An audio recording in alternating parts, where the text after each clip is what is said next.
So still missing, sort of, but apparently of her own accord, the police say, for reasons still very much a mystery. Police say Hannah entered Mexico November 12th, just 4 days after landing in Los Angeles, and 3 weeks ago tonight, which means that she might very well have seen the same headlines that we all did in the days that followed, including these headlines about Hannah's father, Ryan Kobayashi. Mr. Kobayashi made the trip to Los Angeles and then died soon afterwards by suicide outside a parking garage near LAX. And yet still no word from Hannah. And for the people who love her, still no idea why any of this is happening. I'm joined now by Hannah's sister, Sydni Kobayashi, and the family's attorney, who's a very familiar face on this program, Sara Azari, NewsNation's legal analyst. Thank you to both of you. Sydni, I want to begin with you. And first of all, I'm just really sorry that you and your family are going through what you're going through. I cannot imagine what it's like. And then to sort of see this news conference, do you have any idea why Hannah is staying silent so long? I honestly, I've said this from day one. I feel like she is in danger. I feel like this is completely out of character for her. I've known her my entire life. She's been one of my best friends. She's always kept in contact with the family. She's always checked in, and this is just absolutely out of her character. And especially after, if she had seen what happened with my father and his passing, she would have definitely reached out by now. There's no way that she wouldn't have reached out, knowing the type of person that she is. So, Sydni, we all learned yesterday with the news conference that Hannah had crossed on foot, seemingly by herself of her own volition into Mexico. When did you and the family learn about that detail? We learned the same day that the public did. And that is very frustrating. It's very disturbing. You weren't given any advance notice? No, not at all. We, they claim to have been, they claim to have been informing us as up to date as possible with everything and whatnot, but we literally found out the same day that they released this press conference, which wasn't even ran by us, and that's where they decided to let us know. Had we have known that she had crossed the border on the 12th, that would have given us so much more of a different direction of where to look and what to do as far as this is concerned. So no, that's absolutely, it's just mind-blowing to me that they're saying this, that they kept us in contact and kept us in the loop, because in my opinion they did not every step of the way. That brings me to the video. Yeah, Sydni, that brings me to the video of surveillance video of Hannah talking to a stranger at a metro stop. When did you and the family see that video? So none of our family has seen this video other than supposedly our aunt. None of our family has seen this video other than her, allegedly. So that's been very frustrating to know that, that footage was not released to anyone other than her, or you would assume it would be released to our immediate family, like my father. So none of us have seen any of this other than Sara, you normally practice. Yeah, Sara, as the family's attorney, you normally practice criminal law, but you have been retained to represent the family in the matters that are in front of them. It just seems really odd to me that the family wouldn't be kept right in the loop, helping the police and the police helping them, because the goal is the same, to find out what's behind the mystery of Hannah disappearing. What do you make of that? Well, look, unfortunately, this is not the first situation I've had where I've tried to help a victim's family, and there's been these sort of, I don't want to accuse the LAPD or the FBI. I'm sure they've done their due diligence, but sometimes it's just not enough. And I think there's a disconnect here. I was absolutely shocked. I just recently stepped into this case with my team, and I was shocked to learn that this family's been kept in the dark. And, on that note, there's also been a lot of confusion caused by Hannah's aunt and Sydney's aunt.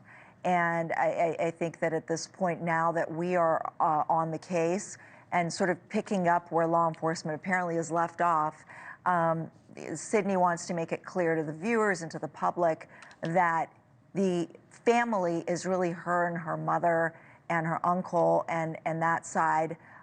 Now, that I'm assisting them, and that statements made by her aunt are not necessarily reliable.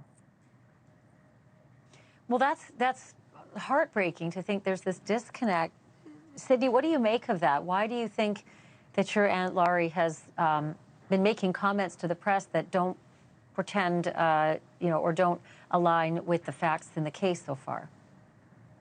I really have no idea at this point, and it's very unfortunate and sad to me that you have to question family. But we have decided to hire Sara as our family attorney, and the fact that she has gone rogue and she wants to disconnect from it, that's on her own being. But I will do whatever I can to protect our family at this point, and do whatever I can to still find my sister. And I no longer want to have any connection with the confusion that I feel like she's caused since this case started with my sister. So I wanted to make that known to the public that she is no longer working with the family or our attorney at this point. Well, I'm sorry to hear there is that schism, in the family. I wanted to ask you, Sydney, about Hannah in the months, days, weeks leading up to her leaving LAX. Had she mentioned anything to you about discourse in her life, depression, sadness, anxiety, a desire to break free from social media and go off the grid? Had she said anything just about how life was going?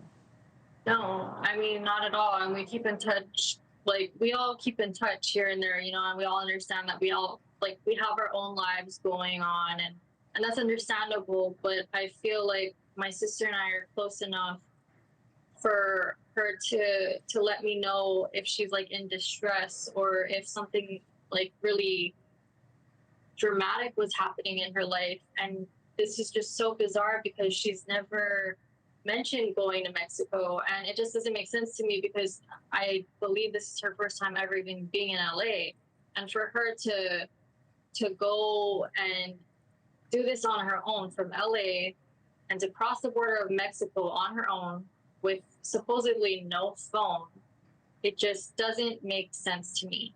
It doesn't make sense to me, and it feels like someone else is involved or controlling her or doing something. And I can't discount the fact that, just because she was allegedly seen alone, that doesn't necessarily mean, just because there's so much exposure on this case, it doesn't mean that she's necessarily alone and someone's just doing this from a distance, knowing that they don't want to be exposed.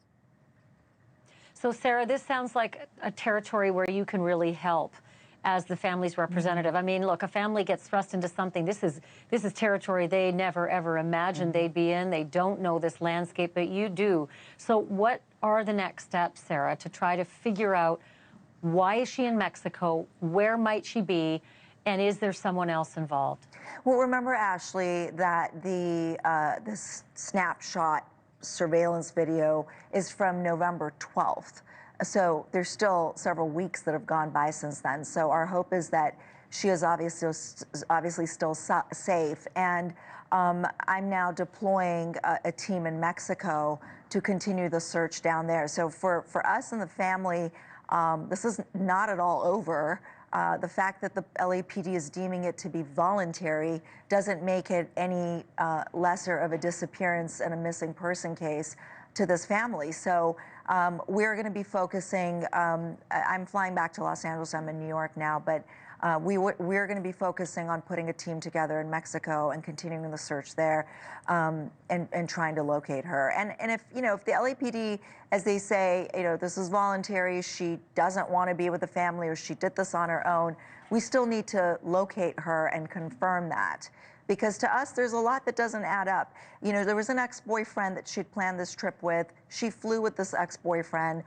Did anybody talk to flight attendants to see if there was any interaction on this flight between her and this ex-boyfriend? I mean, there's a lot of questions and there's no answers. Yeah, but, and I also just to that, Sydney, I want, go ahead.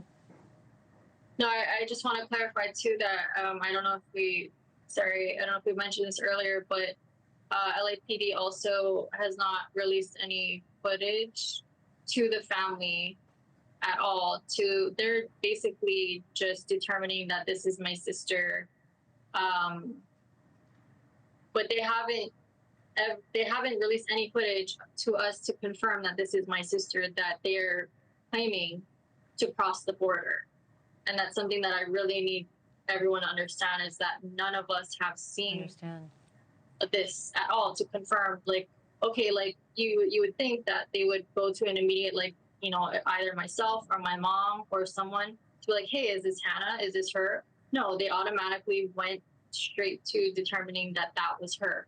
So we don't even know if this is my sister. Sydney, can I ask you if she does, I know she doesn't have her phone, but if she has some access to the internet or social media and she happens to see this interview, do you have a message for your sister? Absolutely. I want her to know that she is loved and she is supported in every way, shape, or form. And no matter what she's going through right now, she needs to know that she has a place to come home to. And I can't stress it enough. Like, she is such a light, like, in our lives. And she's just such an amazing and beautiful woman. And she's my baby girl, she's my baby sister. And, I really hope that if she does see this, like, just let us know, give us a message or something to let us know that you are safe and that you are okay. Because you have so many people behind you and you have so many people who love and care for you that just want to know that you're genuinely okay. Even if you're not, like, just something, some sort of, like, message, phone call, something. Thanks for watching. Go to joinnn.com to find NewsNation on your screen. And don't forget to click the red subscribe button below to get more of NewsNation's fact-driven, unbiased coverage.